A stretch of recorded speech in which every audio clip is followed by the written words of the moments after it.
What up, y'all? Appreciate you showing up, hanging out, listening to my dumb ass. Like and subscribe.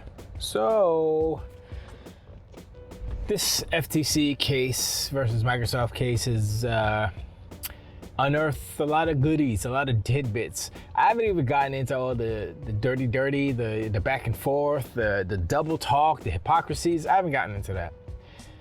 But today I will mention one thing that caught my ear. And I mean, everybody's talking about everything, but no one's really talking about the giant elephant in the room that hinges and it sets up the narrative of why Sony's doing what they're doing and what the state of PlayStation is. Now, in the documents, it was revealed that only 15% of the first party output from Sony is the money. That's how much money all those bangers, all those AAA bangers, Last of Us, God of War, Ghost of Tsushima, Horizon Forbidden West, Gran Turismo, all the bangers, all the AAA bangers from Sony, first party, only 15%. So what is the other 85%? Call of Duty? That's why Jim Ryan's crying. That's why, the $800 million a year from Call of Duty. That's why they're not gonna survive if they don't get Call of Duty. Well, how were they surviving before? Because they didn't always have Call of Duty. I mean, they did, but I guess they weren't making as much money. And I guess he's right in that if they don't get that much money, or they're not gonna get that much money anymore, because I will say the deal will go through, but it will affect their first party output. But you think about like the motivations of Jim Ryan and why he does what he does, why he's lying to his customers, why he's lying to these government officials in order to try to get them to do his bidding, meaning delay, and hopefully stop it. But that's his main goal, was to stop it. But I don't think the injunction will happen. And a lot of people are scared to say that. They're scared because they think, if they say it, they'll jinx it and then it won't happen. And I'm looking at the evidence, and I'm looking at the judge specifically because she's the one who's going to decide. Her and her alone. There's no jury. It's just the judge. And the judge sounded like she was on Microsoft's side the whole time, to be honest. I mean, granted, she didn't know that much about video games and the industry, but she asked the right questions in order to inform herself. So, I mean, like I said before, the only thing that was even close to anything on FTC's side was the whole cloud thing, the whole cloud with Google and Amazon, and why Microsoft didn't do deals with them. That's it, though. That's it, and that's all. Everything else is reputed. Everything else had an answer. Everything else, Microsoft was like, yeah, Sony's doing that. I was like, well, why don't you? And then Jim Ryan didn't even answer the question. How can you be on the stand and not answer the question? They ask you a question, there's no objection, the judge doesn't stop the questioner, and he's allowed to not answer the questions. How? And he answers it, I can't answer that because it's a hypothetical scenario, blah, blah, blah, oi. I'm like, man, this mother flower. The answer was yes. If you bought Call of Duty for PlayStation on Sony bought it, you would make it exclusive, period. No question, because that's your business model. The question was asked because it is known. The fact that you didn't say no is a yes. Technically, it's not, because, a no isn't a yes. But if it was a no, if the answer that was true to you as a person and Sony as a business, PlayStation as a business, if the answer was no, you would have said no. The answer was not no. It's simple. Simple. And, all this double talk and stuff, I mean, sure, he's British, but not all British men are created equal. I say men because he's a man, okay? I'm not trying to be sexist or anything. And he I try to stay away from people like Jim Ryan, who I don't know personally, but if his business reasoning or his business behavior is anything like his personal personality, I would say, or who he is as a person, I don't want nothing to do with you, because you just want to take advantage of whatever situation you're in. And sure, that is one way to get ahead in the world of capitalism and deals and all that stuff. Also, being true, being a nice person also helps a lot. And yes, as being a nice person, you may get it taken advantage of. I mean, that's a guarantee. You will get taken advantage of by people like Jim Ryan, who they see an opportunity. Oh, this nice person is just gonna let me walk all over them. Let's go. And he's gonna, guess what? He's gonna walk right all over you. And so, as nice people out there, just be aware of the Jim Ryans of the world, who will say anything and do anything for their ultimate goal, is to make that money. You know, that's what he's there for, so whatever. But anyway, you know, that was that. The whole 15%. It was pretty shocking to me, because I was like, that's it? Their whole business is based off of their exclusives. First party.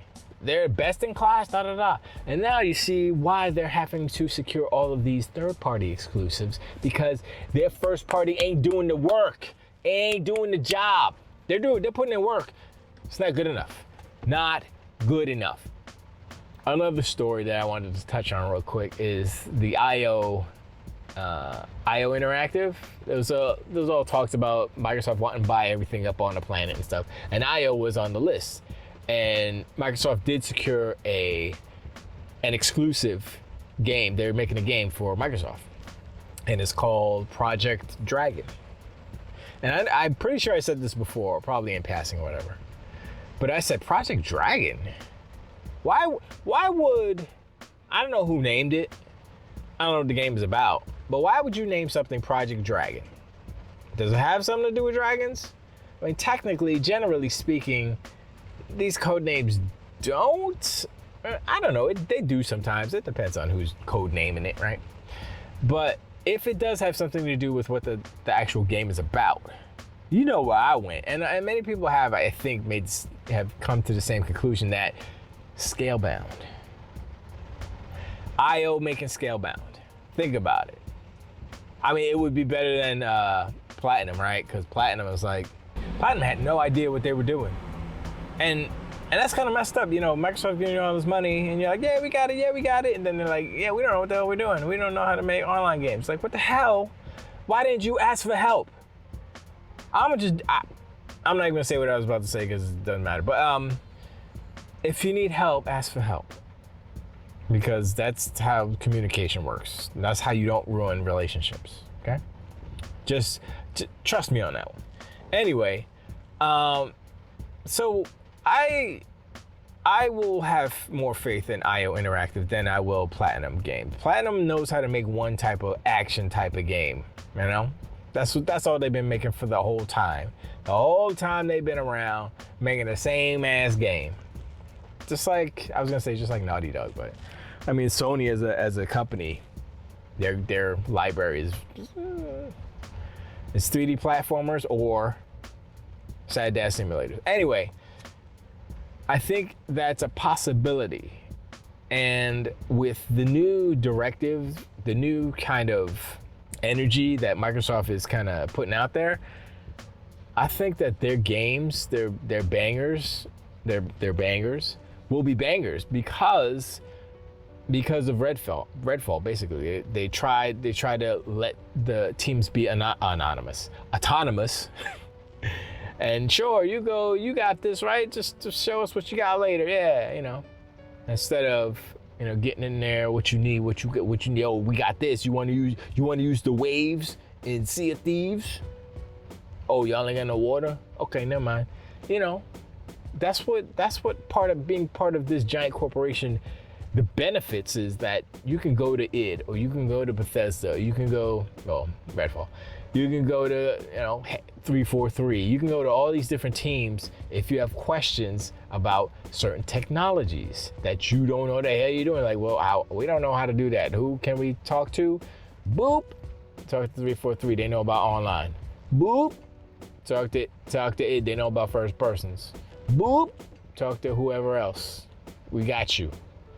You want RPG? Boop, we got plenty of that too. But they got Bethesda, so it doesn't matter. But I'm just saying, it is about communication. These studio heads, they need to be humble. They need to be like, yo, take your ego, leave it at home, because we making games here. And it's not about, I'm the Hideo Kojima of Xbox. Nobody cares about that, okay? Hideo Kojima is successful because he makes good games, right? Unique, weird at times, most of the time, but still good. Good enough that the weirdness doesn't turn everybody off. And I think Remedy's games are similar to that. Like, if you would have told me like Alan Wake 2 was a Hideo Kojima game, I'd probably believe you, because they're that weird. Even Control seems like a Hideo Kojima game, doesn't it? So there's certain, I guess that's Sam Lake. So there's certain creators out there that have, the super creative bug in them and can make good games. And so, maybe some of these developers or some of these leads think they're that when they're not, and they need a little bit of help. I don't know. I know that I'm gonna try to do something. If I can't do it, I'm gonna let my team know, like, yo, I can't do that. I'll try my hardest to figure it out, and I usually do figure stuff out. So it hasn't been an issue yet. But I am gonna start doing dynamic music tracks, which I've never done before. Which basically, in my brain, I know how to do it because it's all stems, it's all tracked out. So as long as I construct the songs in a certain way, then it'll be easy to track them out and have the dynamicism of parts falling in and out and all that stuff. So I already worked it out in my head, and I know how to do that physically, so it's not a big deal. I just don't know the actual mechanics, the technical side of, okay, how do I do these files? How do I organize them? How do I label them? Blah, blah, blah, blah, blah. So that's part of the code too. So I have to get with our code master, code wizard, Rafa. So, but that's cool. But yeah, sorry about the tangent, but it's just it's some interesting days. Now we have to wait for next week until the final decision of Judge Corley. Is that her name? Corley, something like that. And people are saying either way, it doesn't matter, it'll be fine or whatever, which is true, because Starfield doesn't get affected by any of this stuff. Hellblade 2 doesn't get affected by any of this. Did you see that last showcase? Then what are we talking about? Why are we worried? We're not worried.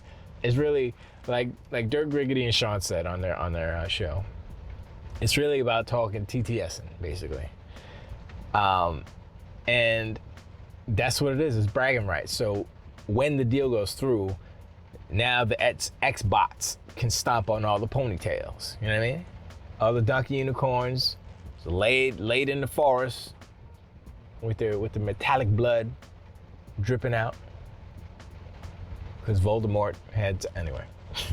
Sorry. But it is tiring to talk about it, but it's also highly interesting to see behind the curtain. And day by day, I hear certain creators saying, as Dirk Griggity in particular, that he didn't have a problem with Sony. He likes Sony. What he was saying really was he likes some of PlayStation games. That's what he was really saying.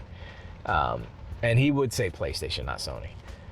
But now he's kind of changing his tune. He's like, well, this is not cool what they're doing, what they have been doing for years and years. And I think the main problem, this will be the last point. I think the main problem with PlayStation as it stands today is that their business model hasn't changed in the 30 years almost that they've been around, right? 95, right? And so they've always done this. And they took the playbook, I said this before, they took the playbook from NES. NES did that with the seal of quality and blah, blah, blah. And when they signed a game to the NES, it was exclusive. You couldn't put it on anything else. That was part of their contract. It was part of their deal. And that's what Sony's taking a cue from. While successful back in the day, because they had little competition, it was just Sega Master System, which was nothing. Now, it's not the same. PC gaming is equivalent or better than console gaming. So there's competition there. That's another market. You have Xbox, you have Nintendo. There's more players in the game, so you can't just lock out one, the other competitor, which, I mean, it would be worse if you did that and there was just only one other competitor, then you shouldn't be able to do that. But what they're doing is they're getting away with it because they don't have to go against or go up to any governing bodies for approval, because they're dealing with the companies. They're saying, yo, we want to pay you money, make it exclusive, sign this thing, you agree with it? Yeah, sure, boom, boom, boom. It's just a contract between two companies. So they're clear. They don't have to worry about regulations or regulatory bodies. Microsoft does because, I mean, it's a giant deal, $69 billion, nice. And FTC. Everybody in the whole world, except for the CMA, but they're on crack too. It passed, and this will pass too. Excuse me. And so, the business strategy of Sony is being picked apart and destroyed before their eyes, and they are panicking a little bit. They have some things in place in order to try to mitigate the damage, but the damage will be done. And that is not because, it's anti-competitive. It is because Sony failed to change with the times. They failed to adapt to the changing market. And Microsoft basically started creating this new market based off of Netflix. I was going to say Amazon, but no, basically Netflix and all the music streaming services, Pandora, Spotify, and all that stuff, Apple Music. So Microsoft saw an opportunity to take gaming to another level, basically, to the obvious level of, guess what? This is where it's going. You look at PC game. You cannot buy a physical PC game. Go to a store and try to buy a physical PC game. Good luck. Go to Steam, buy the game. It's all digital. There are no more physical PC games. If they are, they're in Walmart in the corner like solitaire for fools, for old people who still have disk drives in their computers. I have a disk drive. Only because I was like, man, I might need this for something. But I don't. I just put everything on the freaking USB, right? Come on, son. But the business model, I've said this before, it's archaic, and I don't know what their plan is in order, and as far as adjusting. They're so adamant about sticking to this business model so they can sell consoles because they feel that is the metric of success. But I would say that how much money you make is the metrics of success, not how many freaking units you sold, because it's common sense. More money it doesn't matter how many units you. If you made more money than your competition, why does it matter how many units you sold? Unless that was the direct result of selling more units was that you made more money, then you could say, okay, you can make the correlation. But if it wasn't, and that's all you're hanging your hat on, the metric of selling more consoles, it's dumb. It's a dumb thing to hang your hat on in 2023, where physical media is evaporating and physical consoles are something that aren't as important as they were back in the day because of the bespoke nature of the video game console market. Meaning, Sega Master System, Sega Genesis, they were different machines. the Sega Master System actually lives in the Genesis as the sound card. They use that 6800Z or 68,000Z, I can't remember, as the sound chip in the Genesis. The whole Sega Master System powered the sound audio of the Genesis. That's how that worked. So I mean, technically it was backwards compatible with Sega Master System. Get the Sega Master converter, you slap it on, and I guess it just uses the sound chip. I don't know, but anyway, you know, all those machines were bespoke. Every generation was different. It wasn't generally compatible. Like I just said, Sega Master System was backwards compatible. I mean, the Genesis was backwards compatible with Sega Master System, but the NES, I mean, the Super Nintendo, was it? Did they have a whatchamacallit?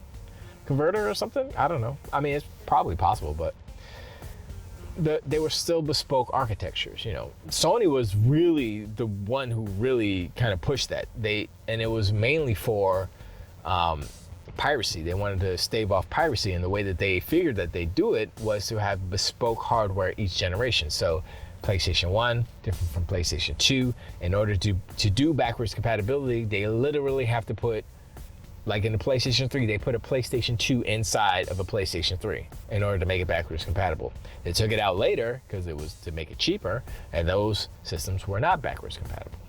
So, but every system was bespoke, especially the PS3 was way bespoke. But you know, Sega did the same thing, Saturn, the Dreamcast, they were all different.